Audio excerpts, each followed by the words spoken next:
എമ്പുരാന്റെ വിവാദങ്ങളൊന്നും തീർന്നിട്ടില്ല. മറ്റൊരു സിനിമയിലേക്ക് പൃഥ്വിരാജ് പറന്നു. പക്ഷേ എനിക്കൊരു ചോദ്യം ചോദിക്കാനുണ്ട്. എമ്പുരാൻ 3 വരുമോ? അതൊരു ചോദ്യമാണ്. എമ്പുരാൻ 3 വരുമോ? അത് ചോദ്യം എന്ന് വെച്ചാൽ പൃഥ്വിരാജ് തന്നെ ആ ലോഞ്ചിങ്ങിൻ്റെ ഇടയിൽ ഇനി വരികയാണെങ്കിൽ അതൊരു വലിയ സിനിമയായിരിക്കും. കാരണം ഈ സിനിമ ഇതിനൊരു 3-ാം ഭാഗം ഉണ്ടാവാം എന്ന് ഫീൽ ചെയ്യുന്ന രീതിയിലാണ് ഈ സിനിമ. അതുകൊണ്ട് ഇനിയൊരു 3-ാം ഭാഗം ഒരു വലിയ സിനിമയായിരിക്കുന്നു. അപ്പോൾ ആൻ്റണി മോഹൻലാലും പറയുന്നു ഡിക്ലെയർ ചെയ്തോ. അപ്പോൾ പൃഥ്വിരാജ് ഞാൻ മൈൻഡ് ചെയ്തില്ല, ചിരിച്ചുകൊണ്ടിരുന്നു. അപ്പോൾ ഡിക്ലെയർ ചെയ്തിട്ടില്ല. അത് പൃഥ്വിരാജ് എന്തുകൊണ്ട് ചിരിച്ചുകൊണ്ട് നിന്നെന്ന് വെച്ചാൽ ഈ പറയുന്ന ഒരുപക്ഷെ മോഹൻലാലിൻ്റെ ആൻ്റണിക്കോ ഈ ഗുജറാത്ത് ഇതിൽ ഉൾപ്പെടുത്തിയപ്പോൾ ഉണ്ടായിട്ടുണ്ട അതിൻ്റെ ഒരു ഗ്രാവിറ്റി അവർക്ക് മനസ്സിലായിട്ടുണ്ടാവില്ല. ഗോപാലേട്ടൻ അറിയില്ല. അപ്പം പൃഥ്വിരാജിന് പക്ഷെ അറിയാം ഒരു പക്ഷേ കൈവിട്ട് പോവുകയാണെങ്കിൽ ഒരു സിനിമ ആ രീതിയിൽ എടുക്കാൻ പറ്റില്ല. ഇനിയിപ്പോൾ തിരിച്ച് BJP RSSനെ സന്തോഷിപ്പിച്ചുകൊണ്ട് സിനിമ എടുക്കണമെന്ന് വെച്ചാൽ ആ സിനിമ 3-ാം ഭാഗം വരിക എന്ന് വെച്ചാൽ സ്വാഭാവികമായിട്ടും അതിനെ ഒരു കേരളത്തിലെ പബ്ലിക് ഓഡിയൻസിനെ അത് പിടിക്കണമെന്നില്ല. അല്ലെങ്കിൽ 10 വർഷം കഴിഞ്ഞിട്ട് എടുക്കണം. അന്നത്തേക്ക് രാജീവ് ചന്ദ്രശേഖര, സുരേഷ് ഗോപിയൊക്കെ മുഖ്യമന്ത്രിയാവും. കേരളത്തിൽ BJPക്ക് ഒരു സ്പേസ് ഒക്കെ വരാനുള്ള ആ സമയത്ത് എടുക്കാൻ പറ്റുമായിരിക്കും. അത് മോഹൻലാലിന് ഈ പ്രായത്തിലുണ്ടാവുമോ? പ്രായം ഒരു വലിയൊരു ഘടകമാണ്.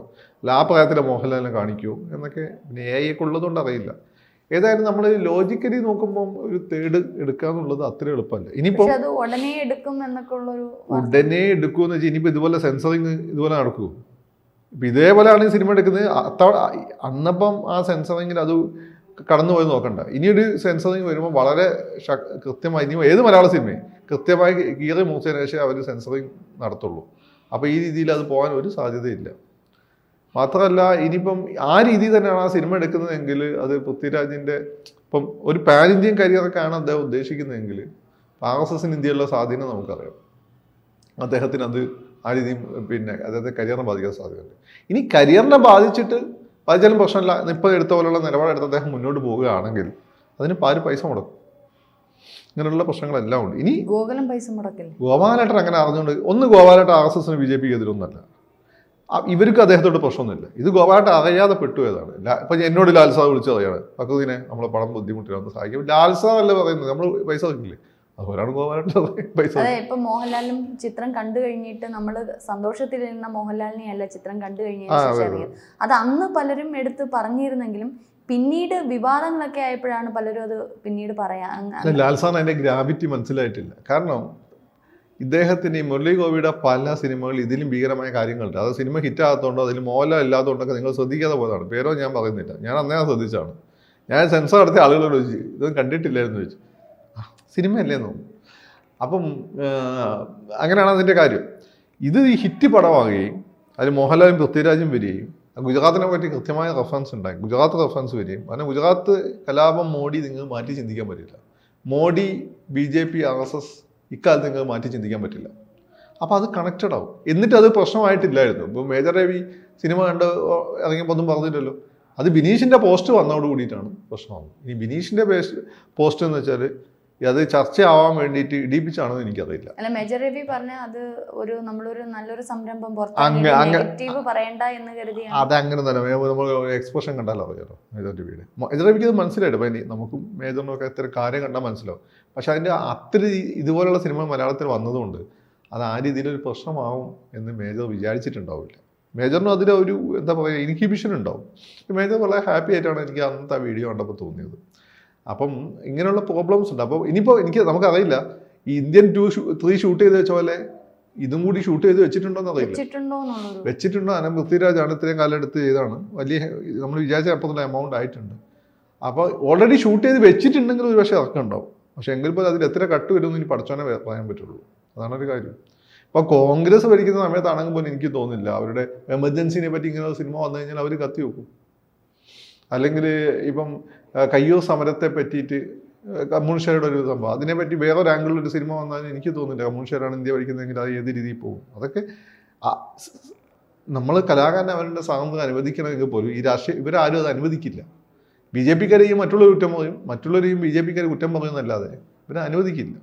ഇനി എമ്പുരാൻ വരികയാണെങ്കിൽ എങ്ങനെയായിരിക്കും അത് വരിക എന്നുള്ളതാണ് ഒരു കാര്യം. അതിൻ്റെ എനിക്ക് തോന്നുന്നു ഒന്നെങ്കിൽ ട്വിസ്റ്റുകളുണ്ടാവും. ടോവിനോ ചിലപ്പോൾ മരിച്ചിട്ടുണ്ടാവില്ല.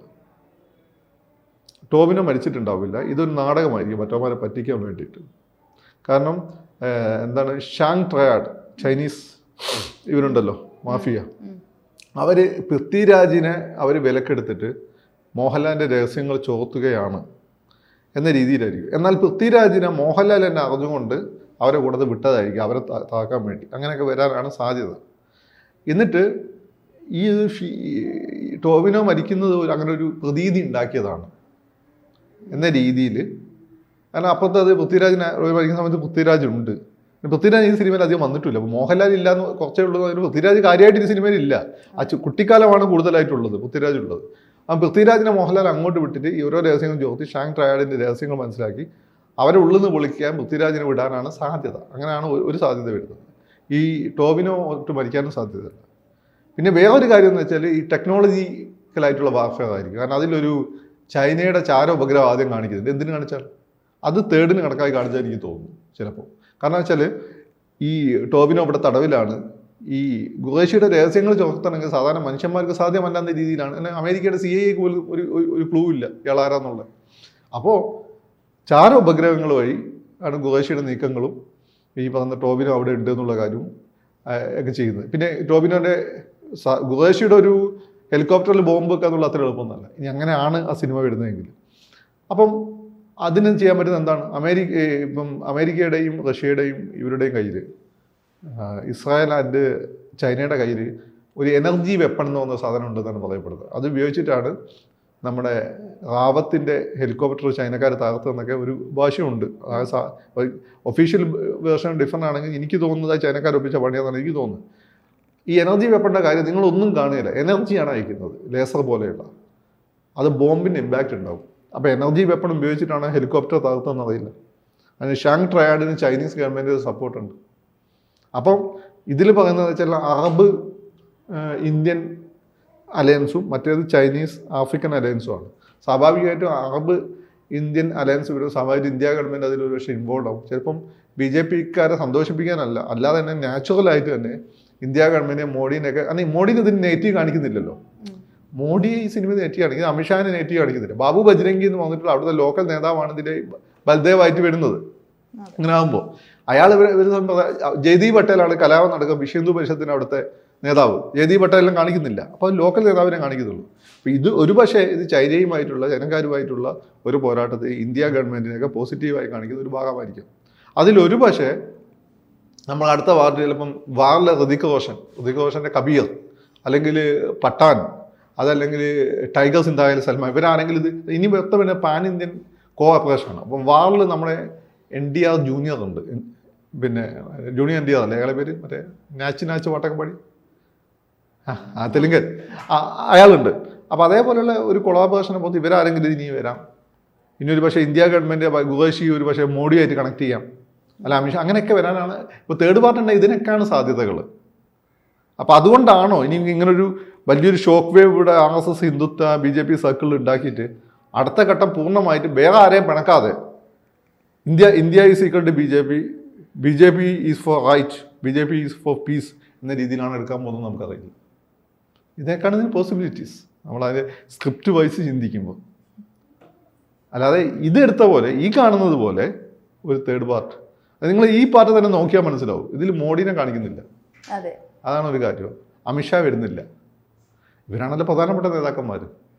പിന്നെ ഈ പറയുന്ന BJP എന്ന് പറയുമ്പോൾ തന്നെ BJPൻ്റെ ഇടയിൽ തന്നെ ഇപ്പോൾ ഗുജറാത്ത് കലാപത്തിനിടയ്ക്ക് തന്നെ മുതലെടുത്ത് ഒരുപാട് ആളുകളുണ്ടെന്ന് ഞാൻ വായിച്ചിട്ടുണ്ട്. Of course BJP RSS was there. പക്ഷെ അതിൻ്റെ ഇടയ്ക്ക് ഏത് കലാപം നടക്കുമ്പോഴും കുറേ അതിതീവ്രവാദികളും അതിൻ്റെ ആളുകളുണ്ട്. പിന്നെ ഇവരുടെ ഭരിക്കുന്നവരുടെ ശത്രുക്കളുണ്ടാവും. എന്നുവെച്ചാൽ ഇതൊന്ന് കുളമാക്കിയിട്ട് അതിൽ പിന്നെ മീൻ പിടിക്കാൻ പോകുന്ന ആളുകൾ. അത്തരം ട്വിസ്റ്റുകൾ ഒരു പക്ഷേ അതിൽ അടുത്ത സിനിമയിൽ നമുക്ക് പ്രതീക്ഷിക്കാവുന്നതാണ്. ഏതായാലും ഇപ്പോഴും ഈ എമ്പുരാൻ ഉള്ള അതിന്റെ ഒരു ബഡ്ജറ്റ് ആയിരിക്കില്ല. ഇപ്പൊ സാർ പറഞ്ഞതനുസരിച്ചാണെങ്കിൽ വലിയൊരു ബഡ്ജറ്റിലേക്ക് പോകുന്നത്. അപ്പൊ അത് പൃഥ്വി താങ്ങാൻ സാധ്യതയുണ്ടോ? അതെ, പൃഥ്വി പുതിയ ഏതെങ്കിലും യാഷ് രാജ് പ്രൊഡക്ഷൻസ് വരാം. യാഷ് രാജിൻ്റെതാണ് കബീർ, ടൈഗർ, പത്താനൊക്കെ. യാഷ് രാജ് പ്രൊഡക്ഷൻസ് വരാം. ലേഖ ഇതിന് പിന്മാറിയത് തന്നെ എന്താണെന്നുള്ളത് നമുക്ക് ലായിക്കിനെ പൈസ ഇല്ലാത്തതുണ്ട്, വേറെ കാര്യം കൊണ്ടൊന്നല്ല.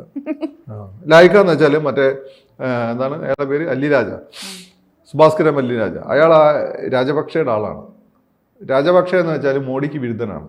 മോഡിയാണ് രാജപക്ഷനെ തോൽപ്പിക്കാൻ വേണ്ടിയിട്ട് അവിടെ സിരിസേന എന്ന് പറഞ്ഞിട്ടുള്ള ഒരു പ്രധാനമന്ത്രിയെ മത്സരിപ്പിച്ച് ഏൽപ്പിച്ചത്.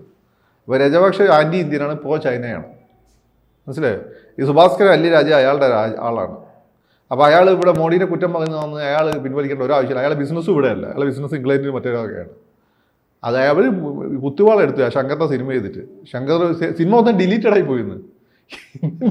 അതായത് പിന്നെ ഷൂട്ട് ചെയ്യേണ്ടായിരുന്നത് സിനിമ മൊത്തം ഡിലീറ്റഡ് ആയി, ഭയങ്കര നഷ്ടമായി പോയി അവർക്ക്. പിന്നെ ഏതായാലും L3 വരുമ്പോഴത്തേനെ പ്രത്യേകം അളന്നു കുറിച്ചിട്ടല്ല വരാൻ സാധ്യതയുള്ളൂ. ഇതിനൊക്കെ നിങ്ങൾ ഇയാളുണ്ടല്ലോ നമ്മുടെ ഇതിലൊരു ബ്രെയിൻ അവൻ്റെതാണ്, മുരളി ഗോപിയുടേതാണ്. പൃഥ്വി അത് കമ്മ്യൂണിക്കേറ്റ് ചെയ്യാൻ പറ്റിയ ഒരാളാണ് പൃഥ്വി. മുരളി ആ വേവ് ലെങ്ത് അതാണ് സുപ്രിയ പോകുന്ന തരത്തിൽ പോയി കളിക്കണമെന്ന്. അതുകൊണ്ടാണ് ആ വേവ് ലെങ്ത് കമ്മ്യൂണിക്കേറ്റ്. ഇവർ രണ്ട് ഭയങ്കര ബുദ്ധിമാന്മാരാണ്. അത് കമ്മ്യൂണിക്കേറ്റ് ചെയ്യാൻ പറ്റിയ ഒരാളാണ് പൃഥ്വി. അത് എന്താ പറയുക, ആ രീതിയിൽ ഫിലിം ആയി കൊണ്ടുവന്നതല്ല, ഇദ്ദേഹത്തിൻ്റെ സ്ക്രിപ്റ്റാണ്. അപ്പം മുരളി ഇതിൽ ഇതുവരെ രക്ഷ മിണ്ടിയിട്ടില്ല. മുരളി എല്ലാം കണ്ടിട്ടുണ്ട് ചിരിച്ചുകൊണ്ടിരിക്കുകയാണ്. സംഭവം എന്താണ്, ഇതിനൊരു തേർഡ് പാർട്ട് ഉണ്ടെങ്കിൽ ഞാൻ ഈ പറഞ്ഞ പോലെ കാണാൻ സാധ്യതയുണ്ട്. അതുകൊണ്ടാണ് മുരളി അന്നപ്പം മറുപടി അറിയാം എന്ന രീതി. പൃഥ്വി മിണ്ടിയിട്ടില്ല, പൃഥ്വി ഇതുവരെ മാപ്പ് തന്നിട്ടില്ല. അതാണ് ഞാനേതോ ചർച്ച തന്തയ്ക്ക് പറഞ്ഞവനാണ്. മാപ്പ് എന്തുകൊണ്ട് പൃഥ്വി ഇതുവരെ മാപ്പ് തന്നിട്ടില്ല. പിന്നെ കട്ടിന് എന്തുകൊണ്ട് സംഭവിച്ചത്, ഇവർക്ക് ഗോപാലേട്ടനൊന്നും പ്രശ്നം ഉണ്ടാകേണ്ട അത് എതിര് നിന്നില്ല എന്ന് മാത്രമേ ഉള്ളൂ. പൃഥ്വി ഇതുവരെ മാപ്പ് തന്നില്ല. മോഹൻലാലിൻ്റെ ഷെയർ എന്തുകൊണ്ടാണ്, മോഹൻലാൽ സാറിന് ബുദ്ധിമുട്ട് വേണ്ട, അപ്പം ചുറ്റുള്ളവർ നടന്നോട്ടെ, ഇദ്ദേഹത്തിന് ഒരുപാട് ഫാൻസ് ഉള്ളതല്ല, അവരും ലാൽ സാറിൻ്റെ ഇത് കണ്ടോട്ടെ എന്ന് വിചാരിച്ചിട്ടാണ്. അല്ലാതെ പൃഥ്വിരാജ് എന്ന സംവിധായകൻ തന്തയ്ക്ക് പോകുന്നവനാണ്. അത് പൃഥ്വിരാജ് അതിൽ മാപ്പ് ഒന്നും പറഞ്ഞിട്ടില്ല. അങ്ങനെ മാപ്പ് പറഞ്ഞ് അറിയാതിരിക്കാൻ പൃഥ്വിരാജ് കൃത്യമായ വ്യക്തത ഉള്ളതുകൊണ്ടാണ്. ഒരുപക്ഷെ മൂന്നാമത്തെ സിനിമയെ പറ്റി ആയിരിക്കാം, അല്ലെ പറഞ്ഞ കാര്യത്തെ പറ്റി ആയിരിക്കാം. അതാണ് പൃഥ്വിരാജ് വിചാരിക്കുന്നത്. പൃഥ്വിയെ സ്നേഹിക്കുന്ന അല്ലെ ഫാൻസ് പോലും ഇപ്പൊ കുറെ എതിര് വരുന്നുണ്ട് പൃഥ്വിയെ. അല്ല, അതിപ്പോ ആളുകൾ എന്തും പറയും. ഞാൻ പറഞ്ഞു ഇപ്പൊ ഞാൻ എന്താ ഇതിൽ പങ്കെടുത്ത ഒരു ന്യൂസ് 18 ഡിസ്കഷൻ ഉണ്ട് ഈ വിഷയത്തിൽ. അപ്പൊ അതിൽ നമുക്ക് ദിലീപിന്റെ കാര്യം പറയാം, കാരണം ജനപ്രിയ നായകനായിരുന്നു ഇപ്പം. പക്ഷെ ദിലീപിന് ജനങ്ങളിൽ ഉള്ള പക്ഷെ അത് തിരിച്ചെടുക്കാൻ പറ്റിയിട്ടില്ല ഇതുവരെ. അല്ല, ഞാൻ പറഞ്ഞു ന്യൂസ് 18 ഡിസ്കഷനിലും എന്നോട് ആങ്കർ ചോദിച്ചു, ഒരു സിനിമയുടെ എന്താണ് ആരാണ് സിനിമയുടെ അവസാന ഭാഗം. ഓഫ് കോഴ്സ് ഞാൻ സിനിമ പഠിച്ചിട്ട ആളാണ്, സിനിമ സംവിധായകനാണ്. ഏഷ്യാനെറ്റ് ബിനുവിനോട് ചോദിച്ചു എന്തുകൊണ്ട് പൃഥ്വിരാജ് ഇതിൽ പ്രതികരിക്കുന്നില്ല. നമ്മൾ തന്തയ്ക്ക് എനിച്ചുകൊണ്ട് ഉത്തരവാദിത്ത ബോധമുള്ള തന്തയ്ക്ക് എനിച്ചുകൊണ്ട് അയാൾ മാപ്പൊന്നും പറഞ്ഞിട്ടില്ല. ഉത്തരവാദിത്ത ബോധമുള്ളത് എന്തുകൊണ്ടാണ്, മറ്റുള്ള കൂടുതലുള്ള ആളുകളെ പ്രൊട്ടക്ട് ചെയ്യുക, ബാഹുബലിയെ പോലെ കൂടുതലുള്ള ആളുകളെ പ്രൊട്ടക്ട് ചെയ്തുകൊണ്ട് മുന്നോട്ട് പോകാൻ. അവർക്ക് ബുദ്ധിമുട്ടുണ്ടാകുന്ന ചോദിച്ചാൽ കട്ടിന് അയാളെ എതിരുന്നിട്ടില്ല എന്നാണ് ഞാൻ പറഞ്ഞത്. രണ്ട് ചോദ്യമാണ് അവിടെ. പിന്നെ ആരാണ് സിനിമയുടെ അവസാന വാക്ക് പറയേണ്ടത്, ചോദ്യം ആര് എന്നുള്ളതാണ്. ഇവിടെ ആരാണ്, ഇവിടെ എന്താ ചോദ്യം, എന്തുകൊണ്ട് സ്പെസിഫിക്കാണ്, അവിടെ ജനറലാണ്, സ്പെസിഫിക്കാണ്. അപ്പം ഇത് മനസ്സിലാത്ത ആളുകളുണ്ട്. ഇത് മനസ്സിലാത്ത ആളുകൾ നമുക്ക് എന്ത് ചെയ്യാൻ പറ്റും, രണ്ട് ചോദ്യമാണ്. അപ്പം അതേപോലെ നിങ്ങളിപ്പം ഇയാളെന്ന് പറഞ്ഞ ദിലീപിൻ്റെ വേറൊരു കാര്യമാണ്.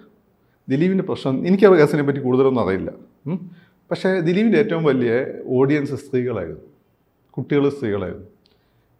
ഈ ഒരു പെൺകുട്ടിയുടെ ഒരു ബുദ്ധിമുട്ട്, ഒരു പെൺകുട്ടിക്ക് ഉണ്ടാകുന്ന ബുദ്ധിമുട്ട് പെൺകുട്ടിക്ക് മനസ്സിലാവും.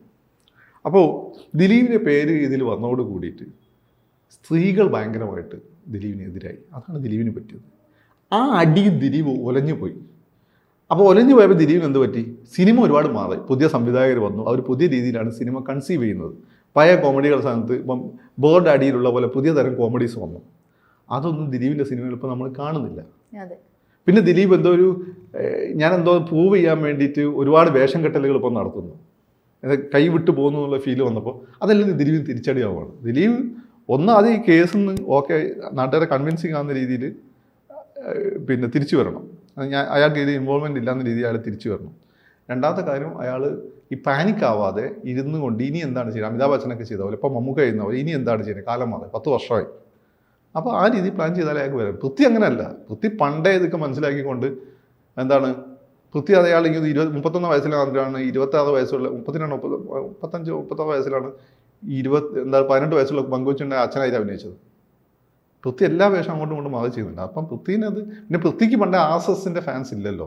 പൃഥ്വി ലക്ഷദ്വീപ് വിഷയമാണെങ്കിലും വേറെന്താ വിഷയമാണ്, ജനഗണമന ആണെങ്കിലും അങ്ങനെയുള്ള കുറേ സിനിമകൾ വഴി ആർഎസ്എസിനെ വല്ലാതെ ചൊറിഞ്ഞിട്ടുണ്ട്. അപ്പോൾ അദ്ദേഹത്തിന് അവിടെ ഫാൻസ് പണ്ടേ ഇല്ല. ഫാൻസ് വിടും. ലാൽസാനാണ് ആർഎസ്എസ് ഫാൻസ് ഉള്ളത്. അതുകൊണ്ട് ലാൽസാൻ്റെ ഫാൻസിനെ വിഷമിപ്പിക്കണമെന്ന് വിചാരിച്ചിട്ടാണ് പൃഥ്വിരാജ് എന്ത് ചെയ്തത്, ഈ പറഞ്ഞത് ലാൽസാൻ്റെ പോസ്റ്റ് ഷെയർ ചെയ്തു, കട്ട് വന്നോട്ടെ എന്ന് പറഞ്ഞത്. അദ്ദേഹം മാപ്പ് പറഞ്ഞിട്ടില്ല. അതാണ് ഇതിൻ്റെ ഒരു ഭയങ്കര കോംപ്ലിക്കേറ്റഡ് ആണ് ഈ കാര്യം. നമ്മൾ അതാദ്യം മനസ്സിലായി. പൃഥ്വിരാജിന് വേണമെങ്കിൽ നിഷേധിയെ പോലെ ഞാൻ എൻ്റെ സിനിമയാണെന്ന് വന്ന് നിൽക്കാം, പക്ഷെ അത് അയാൾ ചെയ്തില്ല. അതാണ് ഉത്തരവാദിത്വ ബോധം എന്ന് പറയുന്നത്. അന്നത്തെ ഞാൻ ഈ ചർച്ച 3 ചർച്ചകളാണ് ഈ വിഷയത്തിൽ. ഒന്ന് നിങ്ങളുമായിട്ട് ബന്ധപ്പെട്ട ആദ്യ ചർച്ച, ഞാൻ പറഞ്ഞത് എം എനിക്ക് ഭയങ്കര ഇഷ്ടപ്പെട്ടു, ഐ സെല്യൂട്ട് പൃഥ്വിരാജ്. പിന്നെ രണ്ടാമത്തത് ഈ ന്യൂസ് 18 ചർച്ച. ന്യൂസ് 18 ഭയങ്കര തമാശ ഉണ്ടായി. ഞാനിതൊക്കെ പറഞ്ഞിട്ട് ലീഗുകാരനുണ്ടായിരുന്നു. അപ്പോൾ ഞാൻ പറഞ്ഞു മോഹൻലാൽ എന്താ മാപ്പ് പറഞ്ഞവർ ബന്ധപ്പെട്ടു. ഞാൻ പറഞ്ഞു ലാൽ സാർ കേരളത്തിൻ്റെ പൊതു സ്വത്താണ്, അദ്ദേഹം നിങ്ങളെ മാത്രമല്ല. അപ്പോൾ അദ്ദേഹത്തിന് ആരാധകർ RSS ഉണ്ട്. അപ്പോൾ അദ്ദേഹം മാപ്പ് വന്നു, അതിനെന്താ പ്രശ്നം? അപ്പോൾ അടുത്ത ചോദ്യം ഇങ്ങോട്ട് അപ്പോൾ എന്താ കാശ്മീർ ഫയലിനെ പറ്റി ഒന്ന് സംശയം. കാശ്മീർ ഫയൽ എന്നോട് ആരും ചോദിച്ചിട്ടില്ല. കാശ്മീർ ഫയൽ എനിക്കിഷ്ടം, നമ്മളെ ചർച്ച ചെയ്യാൻ പറഞ്ഞതാണ്, എനിക്കിഷ്ടമില്ല സിനിമ, അതുപോലെ തന്നെ കേരള സ്റ്റോറീസും. പക്ഷേ എന്നോട് നിങ്ങൾ അഭിപ്രായം ചോദിച്ചാലല്ലേ പറയാൻ പറ്റി. അവിടെ അഭിപ്രായം ചോദിച്ചത് ഈ സിനിമയെ പറ്റിയാണ്, കാശ്മീർ ഫയലിനെ പറ്റി ചോദിച്ചു. അങ്ങനെ കുറേ വിവരമില്ലാത്ത ആളുകളുണ്ട്, അവരെ നമുക്ക് കൺവിൻസ് ചെയ്യാനൊന്നും പറ്റില്ല. അവരെന്തെങ്കിലും ആയിക്കോട്ടെ.